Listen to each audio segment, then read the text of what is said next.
صفحہ number 17، page number 17۔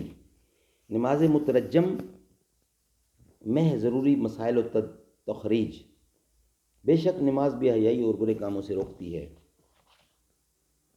نحمدہ ونصلی علی رسولہ الکریم، بسم اللہ الرحمن الرحیم۔ مسلمانوں پر اللہ تعالیٰ کے عائد کردہ فرائض میں سب سے بڑا فریضہ نماز ہے۔ قرآن و حدیث پڑھنے والے جانتے ہیں کہ نماز کس قدر اہم اور ضروری ہے اور اس کے ترک کا انجام کتنا سخت اور ہولناک ہے۔ حضرت ابو ہریرہ رضی اللہ تعالیٰ فرماتے ہیں کہ آقا علیہ السلام نے فرمایا کہ اسلام میں اس کا کوئی حصہ نہیں جس کے لیے نماز نہ ہو۔ حضور فرماتے ہیں کہ جس نے اپنی نمازوں کی حفاظت نہ کی، قیامت کے دن ایسے لوگوں کا حشر قارون و فرعون و حامان و ابی بن خلف کے ساتھ ہوگا۔ حضرت عمر رضی اللہ فرماتے ہیں کہ حضور نے فرمایا جس نے نماز چھوڑ دی اس کا کوئی دین نہیں، نماز دین کا ستون ہے۔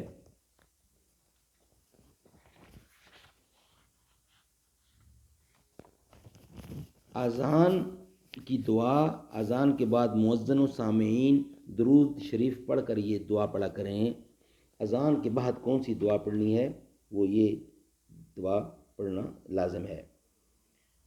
اللہم رب ھذہ الدعوۃ التامۃ والصلاۃ القائمۃ آت محمدا آت سیدنا محمدا الوسیلۃ والفضیلۃ والدرجۃ الرفیعۃ وابعثہ مقاما محمودا الذی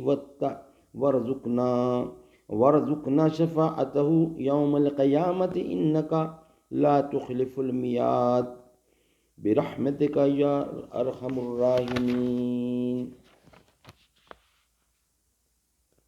اے اللہ، اس دعوت نامہ اور صلاۃ قائمہ کے مالک تو ہمارے سردار حضرت محمد کو وسیلہ اور فضیلت اور بہت بلند درجہ عطا فرما اور ان کو مقام محمود میں کھڑا کر جس کا تو نے ان سے وعدہ کیا ہے، اور ہمیں قیامت کے